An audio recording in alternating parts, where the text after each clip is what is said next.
परमेश्वर के बढ़ाए हुए हाथ पर विश्वास करें। परमेश्वर के द्वारा और परमेश्वर के बढ़ाए हुए हाथ पर विश्वास करते हुए विश्वास के साथ में परमेश्वर की इच्छा को जाने। आपके और मेरे लिए परमेश्वर की इच्छा क्या है, परमेश्वर की योजना क्या है, परमेश्वर के काम क्या है, अभी हम सब जान गए। परमेश्वर के आत्मा के द्वारा प्रभु ने हमको बताया, मैं परमेश्वर की ओर से बढ़ाया हुआ हाथ हूँ। याद रखिए, आप आत्मा से भरे हुए एक दैवीय व्यक्ति हैं। इस बात को स्मरण रखिए, आप आत्मा से भरे हुए एक दैवीय व्यक्ति है जो रोगियों को चंगा करने, बीमारों को शुद्ध करने, कोढ़ियों को मुक्त करने और अंधों को दृष्टि देने और रोगियों को और मरे हुओं को जिलाने के लिए परमेश्वर की ओर से बढ़ाया हुआ एक दैवीय हाथ है। आप अपने आप में आत्मिक हैं। आप इस संसार के नहीं हैं, बल्कि आप परमेश्वर के राज्य के एक आत्मिक दैवीय प्राणी हैं। और आपको परमेश्वर ने दुनिया में से, संसार में से चुन लिया है। और इसीलिए परमेश्वर आपके द्वारा काम कर रहा है, जैसे वो पौलुस के द्वारा काम कर रहा था, जैसे वो प्रेरितों के द्वारा काम कर रहा था, जैसे वो शिष्यों के द्वारा काम कर रहा था, जैसे वो विश्वासियों के द्वारा, प्रचारकों, पासवानों और परमेश्वर के अभिषिक्तों के द्वारा काम कर रहा है, जैसे वो परमेश्वर के पुरोहितों के द्वारा काम कर रहा है। मेरे प्रियो, आपको इस बात को अंगीकार करना पड़ेगा। आप और मैं कोई सर्वसाधारण व्यक्ति नहीं है, बल्कि परमेश्वर ने आपको और मुझको इस दुनिया में भेजा है। हमारा परमेश्वर सर्वशक्तिमान ईश्वर का वचन कहता है कि उसने हमें चंगा करने के लिए भेजा है। हर एक स्थान में, हर एक जगह पर, हर एक व्यक्ति के लिए, हर एक आत्मा के लिए हमको परमेश्वर ने उद्धार करने के लिए भेजा है। परमेश्वर ने राज्य के सुसमाचार को सुनाने के लिए भेजा है। इसलिए अपने उत्तरदायित्व का निर्वाह कीजिए विश्वास के साथ। आप जहाँ है, जिस स्तर में है, जिस जगह पर है, जिस क्षेत्र में है, जैसे माहौल में है, उसी स्थान में, उसी माहौल में अपने द्वारा परमेश्वर के कामों को कीजिए, परमेश्वर के पवित्र कामों को कीजिए, सुसमाचार का प्रचार कीजिए। बीमारों पर हाथ रखिए। प्रभु ने कहा बीमारों पर हाथ रखो, उनको चंगा करो। प्रभु ने कहा कोढ़ियों को शुद्ध करो। प्रभु ने कहा मरों को जिलाओ। प्रभु ने आपको आज्ञा दी है मेरे प्रियो, क्योंकि आपके अंदर परमेश्वर की सामर्थ काम कर रही है। आप इस विश्व में परमेश्वर की ओर से बढ़ाया हुआ हाथ है। आप मनुष्य नहीं है, बल्कि आप परमेश्वर का एक हाथ है जो इस संसार के लोगों के लिए बनाया गया है।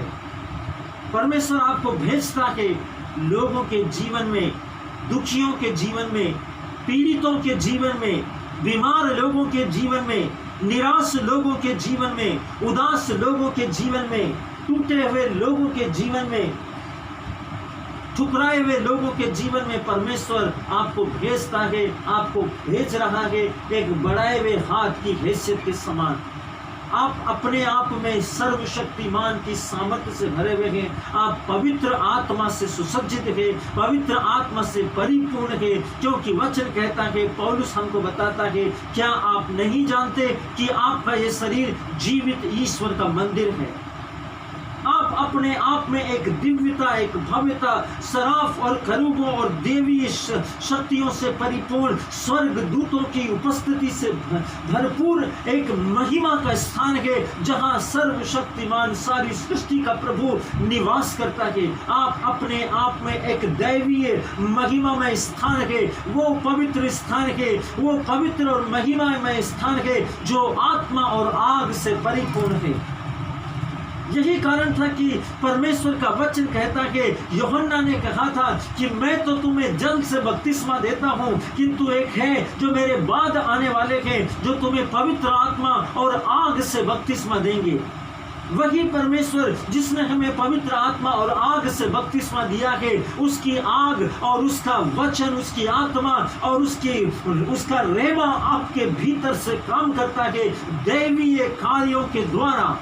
महिमा के कामों के द्वारा, चिन्ह और चमत्कारों के कामों के द्वारा, अद्भुत युक्तियों के कामों के द्वारा जो कुछ भी आपके मुंह से निकलता है वो सर्वसाधारण शब्द नहीं है, बल्कि आपकी सेविकाई के समय में निकला हुआ आपके मुंह से वो जो शब्द है वो परमेश्वर का रेमा है, जिसमें जीवनदायक आत्मा है। वचन कहता है उसने कहा हो जा और वो हो गया। वो आत्मा आपके भीतर से बहता है। इसलिए प्रभु ने कहा तुम जाकर सब जातियों को सुसमाचार सुनाओ, बंदियों को मुक्त करो, अंधों को दृष्टि दो, रोगियों को चंगा करो, कोढ़ियों को शुद्ध करो और मृतकों को जिलाओ। उसने हमें अपने हाथ के रूप में इस संसार में भेजा है, आपको बढ़ाया है अपने पवित्र और दाहिने हाथ के रूप में, ताकि तुम जाकर आशीष दो। प्रभु का वचन कहता है यदि तुम में मेरा आत्मा है, यदि तुम में मेरा वचन है, यदि तुम में मेरा शब्द है, यदि तुम में मेरे वचन बने रहते हैं, यदि तुम मेरे वचनों में बने रहते हो, तो वैसे जैसे दाखलता डालियों से अलग नहीं हुए बिना फलती और फूलती है, वैसे ही तुम भी फलोगे।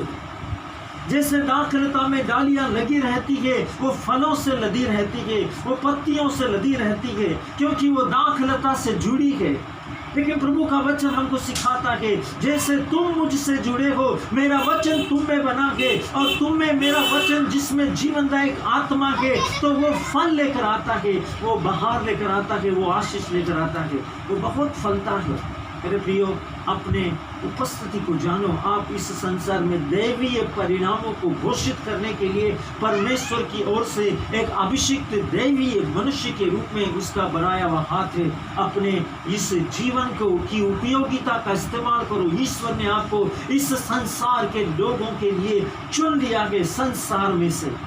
इसलिए प्रभु कहता है तुम्हारे माता के गर्भ में रचने से पहले ही, तुम्हारे जन्म से पहले ही, तुम्हारे माँ के गर्भ में आने से पहले ही, तुम्हारे अस्तित्व का निर्माण होने से पहले ही तुम मेरी रचना में थे, तुम मेरे विचारों में थे, तुम मेरे हृदय में थे, तुम मेरी बुद्धि में थे, तुम मेरे विकल्प में थे, यही कामों को करने के लिए जिसके विषय में प्रभु कहता है, जो पौलुस ने किया है उस टापू के ऊपर, मेल्टा टापू पे जो पौलुस ने किया है, उस टापू पर जिसने उसने पुबलियुस के पिता को चंगा किया, जो एक लहू बहने वाली बीमारी और ज्वर से पीड़ित था।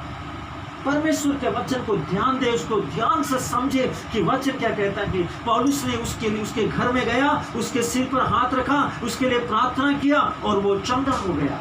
आपको क्या करना है? जो पौलुस ने किया वही आपको करना है। जो पौलुस ने किया आपको प्रभु ने भेजा है ताकि आप बीमारों को चंगा करें। आप अपने आसपास बीमार को देखें, आप अपने आप को मत रोकिए, आप जाइए। परमेश्वर का रेमा आपके द्वारा काम करेगा, परमेश्वर का जीवनदायक आत्मा आपके द्वारा काम करेगा। उस बीमार पर हाथ रखिए, उसकी जिंदगी पर आप परमेश्वर की महिमा को देखेंगे।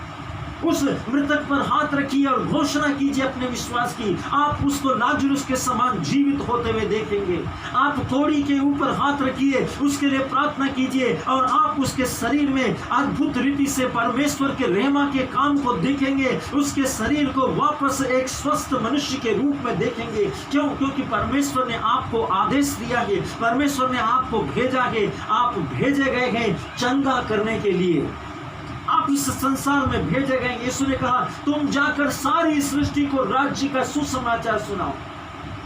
सारी सृष्टि को, रोगियों पर हाथ रखो, बीमारों को स्वस्थ करो, अंधों को दृष्टि दो, कोढ़ियों को शुद्ध करो और मरे हुए को जिलाओ। प्रभु ने कहा है मैं तुम जाकर सब जातियों को सुसमाचार सुनाओ। और परमेश्वर का सुसमाचार क्या है? जो बंधन में है, जो बीमारी के रूप में शैतान के बंधन में है, जो मृत्यु के रूप में शैतान के बंधन में है, जो कोढ़ के रूप में शैतान के बंधन में है, जो बुखार के रूप में शैतान के बंधन में है, जो पैरालाइज का रूप में शैतान का बंधन में है, जो अंधेपन और बहरेपन और गूंगेपन और फिट के कारण शैतान का बंधन में है, उनको मुक्त करो। प्रभु ने कहा जाओ। प्रभु ने हमको भेजा है, हम उसका बनाया हुआ हाथ है, परमेश्वर का भेजा हुआ रेमा है। और आप याद रखिए आप एक दैवीय पुरुष है। सृष्टि के निर्माण और अस्तित्व में आने से पहले, तुम्हारे जन्म से पहले तुम परमेश्वर के विकल्प में, परमेश्वर की बुद्धि में, उसकी योजना में सर्वश्रेष्ठ पात्र, सर्वश्रेष्ठ जीवित प्राणी है। हैं, परमेश्वर की महिमा के, सृष्टि के सबसे महान व्यक्ति हैं आप,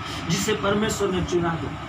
अपनी उपयोगिता को, अपने इम्पोर्टेंस को, अपने महत्व को जानिए। आप सर्वसाधारण मनुष्य नहीं है, साधारण मनुष्य नहीं है, आप राष्ट्रों के नबी हैं, परमेश्वर के अभिषिक्त है, परमेश्वर सर्वशक्तिमान की आत्मा से सर्वभोर है, और आप पवित्र आत्मा का मंदिर है, और आप परमेश्वर के राजघराने के वारिस है, आप ईश्वर के राजकुमार है, परमेश्वर के राज्य के राजकुमार है, सर्वशक्तिमान के परम प्रिय पुत्र के, प्रभु यीशु के भाई है, और आप यीशु मसीह के प्रतिनिधित्व है। अपने आप को पहचानिए, आप सर्वसाधारण नहीं है।